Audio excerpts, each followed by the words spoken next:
Hey, what's up, everyone? Onepeg here.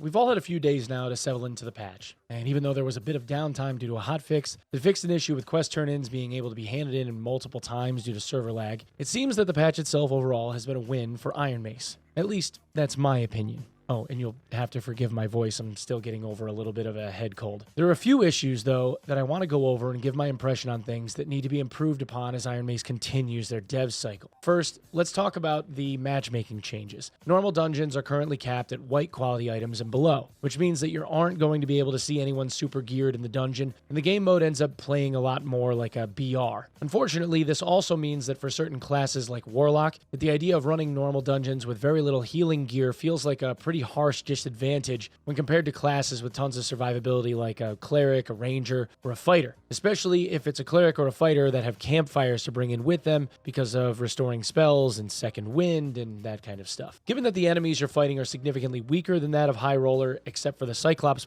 boss in normal GC, who's apparently bugged and unable to be beaten due to a bugged combat mechanic that was introduced with the last hotfix, which I don't think has been fixed yet, the survival likelihood from PvE is a lot higher, and the lobbies and normals now feel a bit more social, minus the people specifically running places like Ruins, where they need to go in order to be able to get certain quests done. There is some criticism from the community about a lack of High Roller mode for Ruins, but the devs have already acknowledged that they're working on it, so try to stay patient. We'll have more on that mode soon enough. I'll say somewhere around maybe a month or so, we should see an HR Ruins. Speaking of High Roller, with the normal dungeons capped at white quality and below for entry, everyone has basically decided to head into High Roller now that HR is free. The most interesting thing that's come from this is that HR feels super busy now, and lobbies are almost always full in HR at peak times, something that we haven't seen until very, very recently. The struggle here for people is acclimating to the shift between normal mode and HR PvE mobs while still trying to stay ahead of the circle, and then of course there is the Inferno HR level for the extra challenge, but the more time that you spend in that, the easier it should get. Most people that are capable of farming it tend to do so with cheesing methods that the devs are starting to button up as well. Several spots that at one time were able to be exploited, like standing on top of shrines or standing in certain areas that break enemy pathing, are slowly but surely being patched out with every new content iteration. No more cheesing the Wraith Ledge in Inferno because it's a staircase now, just as a matter of example. The questing system has been a welcome addition merely because it gives us all something to focus on. However, it does have several instances of growing pains. The first is while there is a nice indicator for the quest being available when you actually go and get the quest, there is no screen or tab in the menus that lists the quest we have and what's required anywhere. I don't necessarily expect there to be some kind of like HUD in the game. That I don't think is necessary, and honestly, I think it would add too much clutter. But there should be a consolidated list where we can double check our progress without having to thumb through each of the traders to see who had what quest to offer us, etc. Secondarily, the fetch quests that we have take up a lot of inventory space. The earliest quests even are to collect 15 leather caps and 15 campfires in raid. And for those just now catching up with Dark and Darker, they've added a find and raid mechanic a la Escape from Tarkov to most of the quests that you obtain, meaning that you have to find the item in raid yourself, which they refer to as looted. Once you bring that item into a raid with you, that is called handled. Most quests only accept looted items, but there are exceptions. In order to hand in either one of the two prior mentioned quests, you have to collect 15 items that take up 4 squares per item. If you do the math, that's 60 squares. Both of these quests are given at level 1.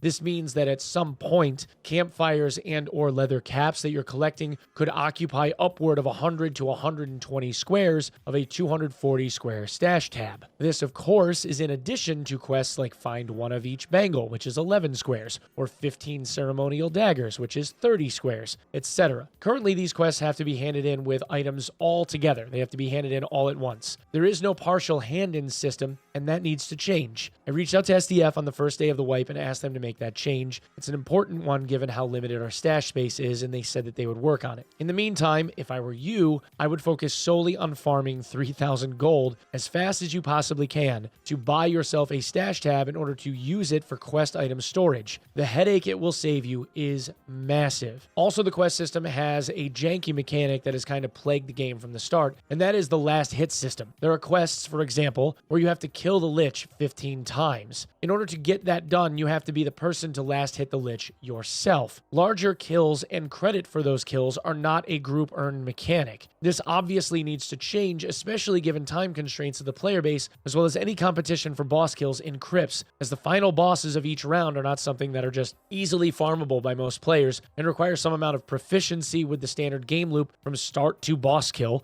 taking somewhere around 20 to 30 minutes. The new stat system that was implemented saw a bit of a shift in overall stats, giving most classes a few extra HP worth of health on the onset, but saw the scaling of HP combined with damage significantly diminished. And it's the same with attack speed and run speed, although it really doesn't feel like it's all that bad. Again, High Roller being as busy as it is, had shifted the game significantly to where finding relatively good gear in a very short period of time is now a thing, and that's all but removed the need to sit in trade chat trying to find amazing loot, as you can spam HR with your buds or even solo it to obtain it yourself with minimal gearing, assuming you aren't a warlock. Anyway, HR ranking systems seem to be relatively fair in nature, but of course abusable. Right now, there's one person that's at the exemplar level in trios, a bard, that is 10,000 points ahead of literally everyone else. That's a lot, considering somebody that is really well known in the community like Repose is just barely in the top 10. The only way this seems to be currently possible is by pooling items to a single person and making sure that a single person gets the last hit on a boss every single time. Aside from this, there doesn't seem to be a viable way to obtain much more than 18 to 20,000 points through standard gameplay, given the cost of entry to the dungeon.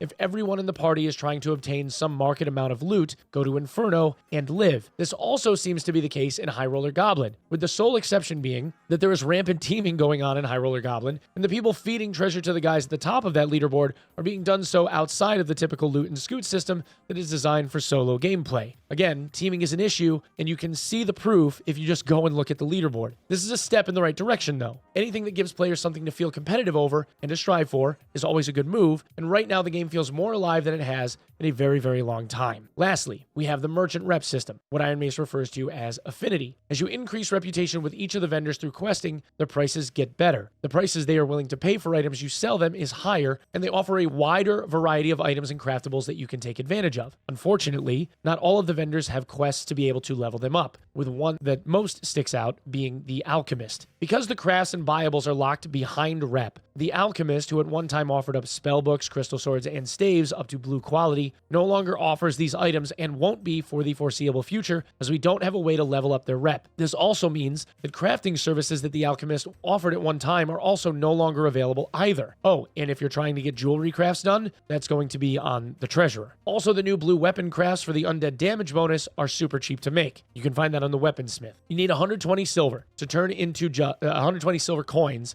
to turn into dust at the Alchemist, and a green weapon of whichever type you're trying to make. It's like 40 gold worth of silver and a found green to make a 15% bonus to undead blue quality weapon. Super worthwhile for a decent cheap blue. Again, the crafting problem with the Alchemist is something that I mentioned to SDF, and something that SDF said they will be adding in a future patch when they add more quests. So for now, if you're a caster, you'll have to loot stuff that you want or use to, or buy it from the market, I guess. Anyway, guys, that is what I have for my patch impressions video. Overall, I feel like this is kind of a win. I'm having a lot of fun, believe it or not. And so far, there doesn't seem to be a whole lot of people complaining outside of people that are trying to get certain tasks done and are being met with a lot of competition, which is frustrating them. But that's the nature of the game. Honestly, I would rather have that than the alternative, which was everybody complaining that there wasn't any fairness, which seems to have kind of gone away. Yeah, there are people that are super geared in High Roller, but that's kind of the nature of High Roller, and the come-up potential on High Roller kind of makes all of that worth it. It really is separating out people that are decent at the game versus those that aren't, or people that are learning.